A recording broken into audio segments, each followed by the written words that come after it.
Hey, what's going on? Facebook, Twitter, LinkedIn, Snapchat, Instagram. Let's not forget our friends and loved ones at YouTube. How are you guys doing today on this beautiful Saturday?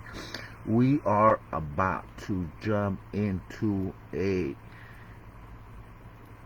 call with one of our partners and mentors. The discussion is how we waive our sovereignty. Many of us don't understand how we waive our sovereignty. Some of us don't even know that we're sovereign and are taking orders by their public officials, public servants. So, this is going to be a mentor that we're going to be having a workshop with. I will have more of the information and done by the end of the week. Again, I am using the trading chart just to be able to pass through the Facebook algorithms. And give you guys something to look at as we're hearing this. So with that being said, let's jump into the call because it's mind-blowing. About securitization and how it affects everybody's lives in the United States and other countries around the world. Our country is supposedly the land of the free, home of the brave, and it's really the land of the enslaved and home of the ignorant. And for all you guys said, oh, he's not a patriot, well, let me explain something to you. You ignorant bastards, this is the deal. You better open up your eyes and wake up, because you have been enslaved since birth. And biblically speaking, and I'm not religious, I'm very spiritual, but religiously speaking, for those Bible thumpers, okay, or any other denomination for that matter, that applies to you as well, is that a lot of your biblical texts are basically symbolic of what's really going on in the world today. And it's if you look, you'll be able to see what has happened in the past. You'll be able to determine what's going to happen here in the present, and is happening in the present, and will happen definitely in the future. The key to this, though, is there is a remedy that is outlined in those texts as well. And the issue to what we're dealing with is debt. You're born into debt, and debt is synonymous with sin. Everyone was born into sin, and that being synonymous, everyone's born into debt. And the issue here, too, is that you cannot comprehend it because you have been propagandized, or information has been passed from your parents, and they have received it from their parents, and so forth and so on. It went from your great-great-great-grandparents all the way down to the individual, and as far as how the system actually works. And what's happening is the system has everybody in bondage. And everybody says, no, I'm free. Well, hell no, you're not free, because here's why. Everything that you do in your life every day is performance on either your mortgage, when you pay on your mortgage, your car payment, your insurance, your cell phone bills, your DirecTV, Dish Network, cable bills, even your citizenship, your driver license account. Everything is securitized. A bond is written to secure the performance of those accounts. And this right here is basically the problem, is that you guys that are still operating within the system have not paid attention to Revelation 18:4, which basically states, come out of her, my people, lest you be afflicted of her plagues. Now, some writings and derivatives will be, come out of Babylon, my people, lest you be afflicted of her plagues. Well, come out of her. What the story of Hosea and Gomer, pre-Jesus, God told Homer, look, or God told Hosea, he said, listen, he said, I'm distraught. My people have strayed from me. I want you to go get them back. And so he goes and attempts to no avail. And God realizes that that Hosea didn't understand what it was like to lose someone that he loved so much. So he instructed Hosea to marry the whore Gomer. And he fell in love with her, and she strayed from him by receiving material things, worshiping false idols like gold, fine linens, nice sandals, necklaces, you name it, anything material. And the products of the merchants operating in commerce who were making profit for Caesar, for example, not necessarily at the time, but my point is that the rulers at the time of those kingdoms, and the same thing happened with Rome, same thing's happening with us now, is that we're being moved from out from underneath God's law and to operate under man's law and worship false idols. And it's no longer necessarily gold and fine linens and nice sandals and so forth, but it's PlayStations and your next new smartphone and your next new BMW or your big house trying to keep up with the Joneses and things like that. But it's all material bullshit, and the times have changed, but the problem keeps moving forward because everybody is moving away from God's law and is operating under man's law. And it was stated better when the followers of Peter asked, does your master, speaking about Jesus, does he not pay taxes to Caesar? Well, of course he does. Everybody does.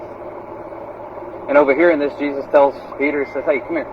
And checks Peter and says, don't be telling him that. I do not support man's law. It is subordinate to that of God.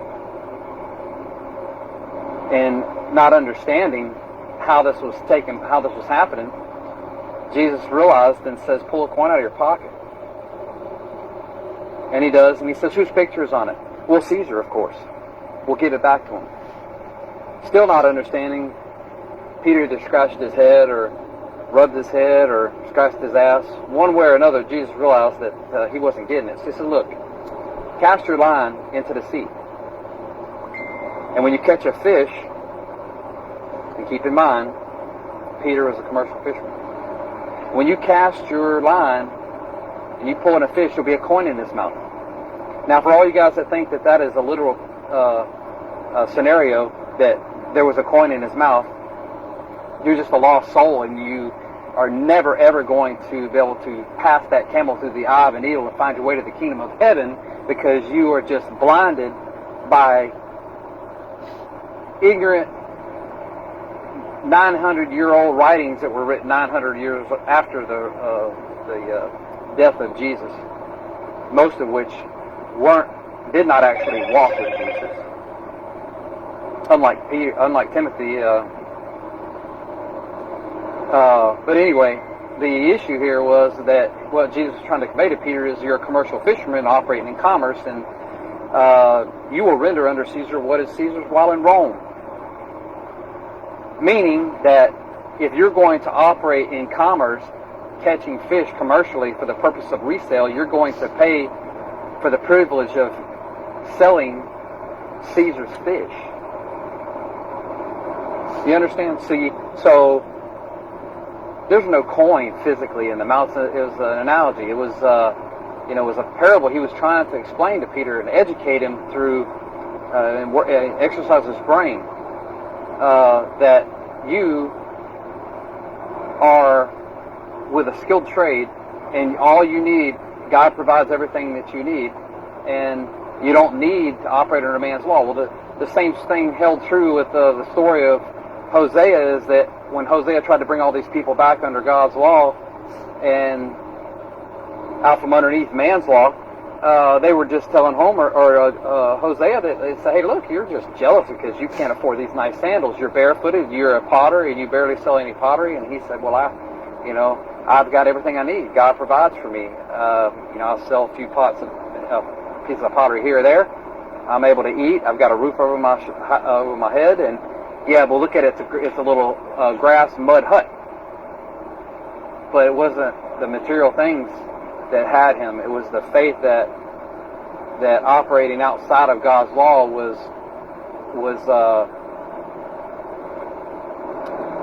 bad, and that to operate underneath his law and outside of man's law was better than having the material false idols to worship. And so the issue we're going to discuss about securitization is that you got to come out of the system. You cannot operate and attach yourself as a surety or guarantor to the account that is in deficit that has you in bonded servitude. And this is what's happening with sovereignty. Our sovereignty has been eroded at the state level. The United States is basically, the people have given up sovereignty to the states have given it up to the United States has given it up to the United Nations. And so you've got to reverse that. And then everybody says, well, you know, oh, you're just one of those, one of the guys that want to restore the republic. I know, well, that's absolutely a fallacy, because you're still going to have someone govern you under a republic. So I'm not for a democracy or a republic. And as a matter of fact, I would be more apt to fall under a monarchy. And people say, I'm not going to have a king tell me what to do and collect it. Well, you're right. I'm talking about everybody being their own kings and queens and over their own domains outside of what's called the zoning improvement plan, which is a federal district that extends outside of the 10 square miles of the District of Columbia. And so that zip code, ZIP, that you have is a zoning, is part of a zone, and it is an acronym for a zoning improvement plan. And you've got domestic and non-domestic, and the Domestic Mail Services Manual will explain if there is a foreign jurisdiction within this United States, America, not the unincorporated states. And what's happened is they've tried to keep people from exercising their rights that knew about what they were doing, and keep the people who were ignorant out of the know, so they had no idea what was going on. Because if they really knew what was happening across the country, this would not be an issue of Republican, Democrat, or a Green Party, or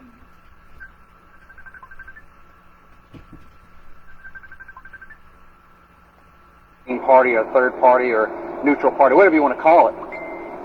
But what they've done is they've basically divided the population through religion, sexual orientation, political affiliation, so forth and so on, so that we're at odds. Because if you take a stick and you can break it, well, take those two pieces and try to break them together. It's a little bit harder. And then if you do, take those four pieces and try to break them. And together you are stronger, and individually they will break you. And I have a first-hand experience with that.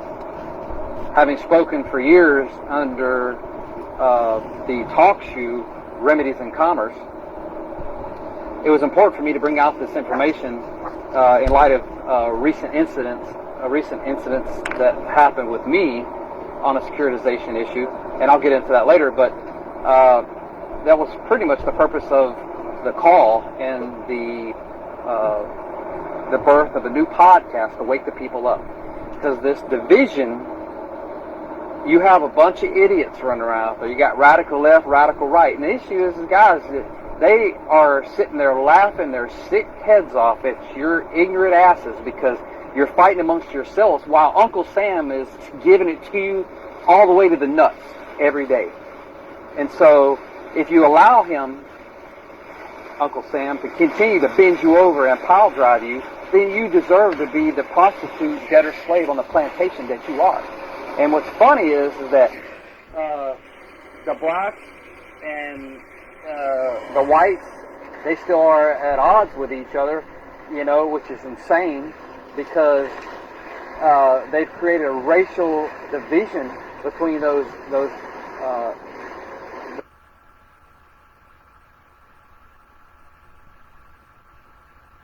races there.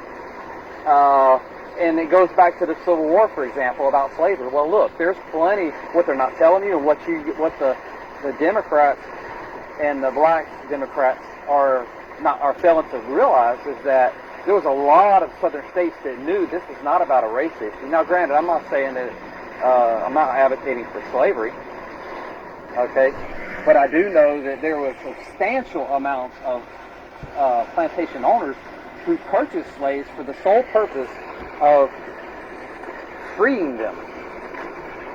And those freemen were given property, jobs, and were even made beneficiaries to the estates of those plantation owners. And those black families today still own and run those companies. Because without them at the time, the labor that was being provided, the plantation owners would never succeeded in growing those companies like they did. And they knew this, and they passed it on, or percentages of that company on. So they also were informed and educated by those plantation owners about the true meaning behind the rebellion. And so that issue was that your founding fathers are British, and your attorneys are esquires to the crown, which is British accreditation regency. So that was a big con on the American people, and basically that's why you have New England, for example. Jesus Christ! Let me tell you, the writing's on the wall, people. And if you don't wake up and do something about it, and you keep turning a blind eye, I hope Uncle Sam tears your ass apart, because that's what he's doing, and they're laughing about it.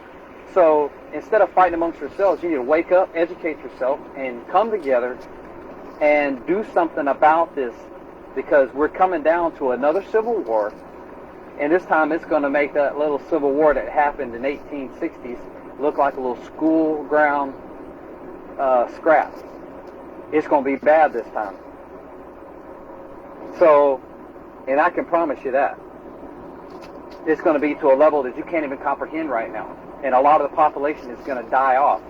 And not necessarily by the hand of each of the factions. It's going to happen because they're going to have to shut off water, shut off power, the infrastructure, your cell phones and all that. And people are going to commit suicide. People are going to start killing each other. And they are also going to kill off the population too. And they're killing two birds with one stone. They're profiting from all of this, and at the same time reducing the population control, by introducing crap into your water and your food. So basically, you have to ask yourself this: the attachment came through birth. You're born into debt. But how? Because for you to enter into an obligation of debt, you have to be of age to contract. And so someone else did it. Parents Patriot basically allowed your parents to sign for your Social Security card. All right, well, look at it like this. If you filed an SS 521 or SSA 521 and get a copy of the original Social Security application, or application for Social Security number, obviously this thing was done prior to you, most people, was done prior to you reaching the age of majority. So if that's the case, then what are they doing business with a minor? So, again, action speaks louder than words. So what's going on here is that your failure and your performance, okay, is an implied contract. Now, that doesn't make that contract void, because by implication, by your actions or inactions of failing to come out of that contract or throw it into dispute, allows it to keep moving forward. But it doesn't mean the contract is not voidable. Then once you determine that a contract is voidable at the time of its inception, now you can bring an action to void that contract. And there's some procedures that you need to go through to get that done. And we have a mentoring program that we've had for over a decade. And that information can be made in detail to contact us through email. But you first have to understand, and a lot of people understand, something's happening to them out there. You're walking around and you feel a poke, whoop, and you turn around. Was that Uncle Sam trying to stick it in me? Okay. Well, what was that? And every time you feel that poke, something's going on. Your brain's telling you, hey, something ain't right about this system. I just don't know what it is. It's symbolic of Neo, knowing about the Matrix, feeling it, not necessarily knowing it. And that's why he followed the White Rabbit, because he wanted to know. Trinity told him, you feel it. You don't know what it is, but you feel something. And a lot of the public feels it. They know something's going on, but they're too busy through this structure that running rat races for work. By the time that they get done with work to be able to sustain themselves, they're too mentally and physically exhausted to do research and everything else. Yeah, listen, I get it. I've been through it. But the fact remains is I'd rather be tired and study than relaxing while Uncle Sam's bending me over. Because it's not like, hi, honey, I'm home. Uncle Sam's always with you. So you can, hi, honey, I'm home, and spend some time with the wife and the kids, but you bet your ass that you guys together need to devote some time. Do you devote time on Wednesdays and Sundays or Saturdays to go to some man-made temple of worship? You can make time to educate yourself on what's going on in the world. You think you know, but you do not have a clue what's happening.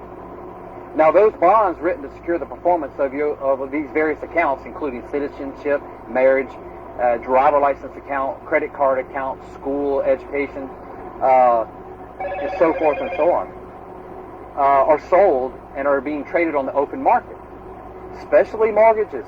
People, that's what we've been dealing with remedies in commerce. You get into a mortgage, party brings a claim against you in foreclosure, which is ridiculous itself, because when they're bringing a foreclosure action, that tells you right there there's never been closure to start with.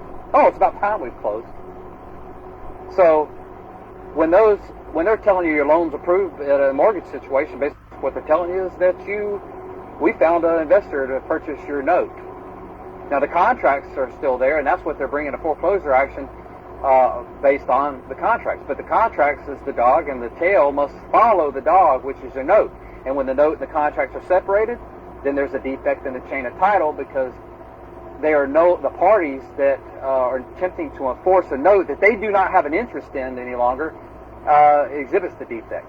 And an affidavit of securitization and a securities analysis on that account, that mortgage account, is all that's needed to be able to rectify and effectuate a motion to dismiss under Rule 17 for ratification and commencement, because federal rules state that all actions shall be styled in the name of the party of interest. Same with the state. And if the mortgage lender has sold that note, then they've lost their rights to collect or speak on behalf of that account. So they're not a party of interest. At best, they're a servicer. So the true party of interest would be the investors in the mutual fund. Now, likewise, a ticketing agency, a driver license account is a speculation account, which is subpar for investment purposes. Until that account is actually sold and being performed on, then it would be an investment grade security at that point. And for the sake of this conversation, if an average account, DMV account, yields 3 tickets per year with an average of $150 a piece, that's a $450 a year speculation account. And those accounts are pooled together and sold to an investor who subsequently sells and those end up in a mutual fund. All right? And so you have to ask yourself, when those obligations of debt, because a bond is created to secure the performance of you getting 3 tickets for that year, and if you don't, then that bond in that mutual fund itself is not performing because of the not meeting speculation. And an investor is going to come back to the party who sold it to him, the state, and say, hey, look, you sold us a $450 speculation account, but this thing's only producing 300, basically 2 tickets instead of 1. Now, mind you, people may get 1 ticket. People might not get any tickets. People might get 3 or even 10, but the average, let's say, is 3. But that $450 speculation account is not producing the $450 that they anticipated when they marketed that to their investors. And so what they'll do is they'll contact the state. The state does what? Inside trades. That's exactly what they do. Inside trading son of a bitches, because they'll contact the ticketing agencies, and what do they say? Increase the ticket quotas. Well, that's manipulating the performance of the fund. You see? And so all this has been going on, and it's been going on for a long time. But you're too ignorant because you're playing with your goddamn PlayStations and playing with your smartphones and all your little apps on there, while Uncle Sam is back there just drilling the hole. Now, if you like to be that prostitute, and that's what makes you a patriot, then stay the patriot. Stay the prostitute, debtor, slave on this plantation that we know of as the United States of America, Incorporated. This is what the South knew and was trying to prevent. And this is what you have to understand, is that if you continue to allow that, it's going to get worse and worse and worse. But people are waking up. Millions of people are waking up and have been over the past few years. And there is a way to rectify this problem. From time to time, we'll have podcasts that basically lay out some of the steps in detail of what we're talking about, because it's an A through Z process, and I'm only giving you bits and pieces for the time permitting on this podcast. But there is a remedy to rectify all these problems. And for instance, this DMV account, if it's sold and the state is no longer a party of interest, then why are you having to pay for a ticket? Because what these individuals do is the money, the proceeds, this is what you have to ask yourself. The proceeds that they receive from selling those securities to the investor are held in an account. And when those securities are pooled, they themselves invest that money they're holding, the proceeds from the sale of those securities. They invest it in that same mutual fund that they control the performance of. And they earn interest income off of that investment. So why aren't they paying the damn tickets? That's what it's supposed to be used for. They're stealing your money. So they're getting interest income off of your obligation to pay, and they're receiving the payment on the ticket at the same time. So again, cell phone bill, $100 a month. 2-year contract, that's a $2,400 speculation account. A bond is written equal to or greater than that $2,400 and is sold with other like accounts to an investor, and who ultimately sells and causes to be pooled those investments into an investment fund. Now, Verizon or AT&T take the funds from selling those accounts, selling those obligations of debt. They take those funds and invest them in that same mutual fund or that same investment fund and receive interest income on it at the same time as they get that $100 a month. So not only are they getting the $2,400 after the 2-year contract period is elapsed, they're also getting the interest income on it. So this is how you're setting debt off. Pay yourself out of what you owe me. Because if you sold my obligation, it's called windfall monetization. And it's unjust enrichment, people. You're just giving the money away. Well, hell, look at it like this. Come out of the system. There's the reason why you need to operate as an individual through a transmitting utility known as a straw party or a man of straw or an ons legis, a legal fiction, by definition, a legal fiction. And if people say, oh, you're talking about the all caps name, you're one of those sovereign citizen son bitches. No, listen, that's an oxymoron. Don't call me a sovereign citizen. I'll slap that shit right out of your mouth. That's an oxymoron. Can't be sovereign and citizen at the same time. Can't be sovereign and have an obligation of debt, be a surety or guarantor to an obligation of debt. Can't happen. You basically waived that sovereignty when you've done that. And that's what's happened. But your representatives have done that on your behalf without your consent or knowledge. And even if they didn't do that because you knew about it, you're falling in that 49th percentile that is voted out by 1% that swings the vote that says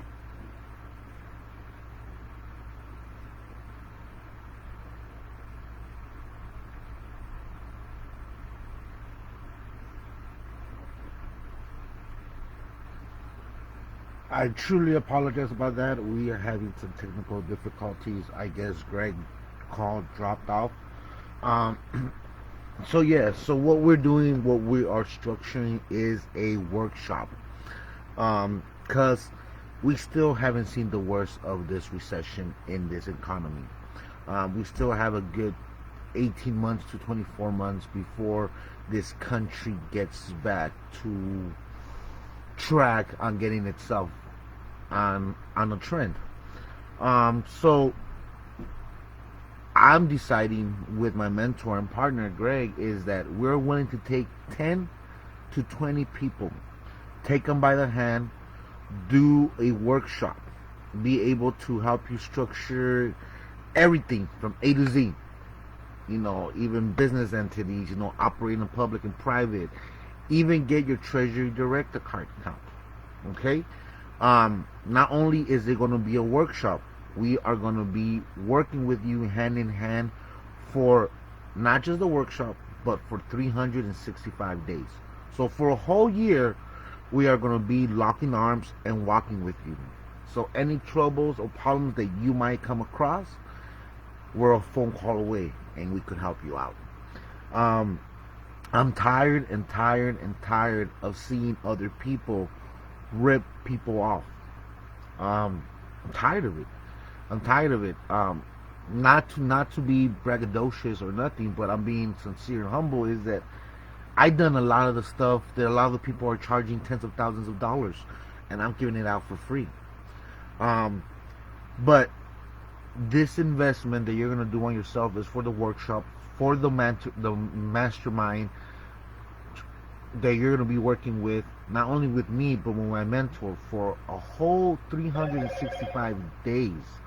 Okay, we're gonna get you set up and going, and you're gonna be able to assert your rights, be able to discharge your debt that you might have. You might be able to do some real effect in the economy, in the movement. So if you're interested or want to know more, send me a message. We're hoping to start at the beginning of November. So by the start of January 1st, 2022, you already have all your paperwork, all your understanding of why we did what we did, and you're able to hit the road running. Okay, that's the intention. However, for our mentor and partner, for him to be able to do a workshop for such a small group, he needs me to get at least 15 to 20 people. I already got 4 people that I know of that are going to participate. So if you guys could help me by liking, sharing this video to get more people that want to participate, want to be part of this emancipation of the system, please share this video. He is going to give us a discount if we're able to get the 15 to 20 people on this workshop. People are asking me, why am I doing this? Because I already have all this. I already have my entities. I already redrafted. I already X'd out myself of the system, expatriated. I already have my bonds. I already have my Treasury Direct card. I'm doing this because my Creator, my Heavenly Father, put it in my heart that I need to come in here, the system, into the matrix, and help the people that are trying to help themselves. Because He had put into my heart that a lot of you guys are being exploited, are being taken advantage of, that there are taking your funds away, either through the systems, through the so-called gurus, through programs, through mentorships programs. They're doing all these aspects of it without truly knowing what they're doing. So I understand that when my Heavenly Father put something like that in my heart, I have to move forward and do His will. So if you guys could please help me help you, let me know. Reach out to me. And let's come to the private side. Like I said, it's lonely in the private side, but that's where your rights are. So you want to exercise your rights. You want to understand who you are. You want to be able to create your generational wealth, your legacy, become your own bank, be able to structure what the one percenters have been doing out of our own energy. Hit me up. Peace, love, and abundance be upon you. Hopefully, if he calls me back, we'll jump on the call again. If not, I'll put one of our private calls on the call in the next hour or so. Like I said, our partner Greg, man, he is sorry for my language, but a motherfucking beast when it comes to this. So, peace, love, and abundance be upon y'all and your families. Love you guys.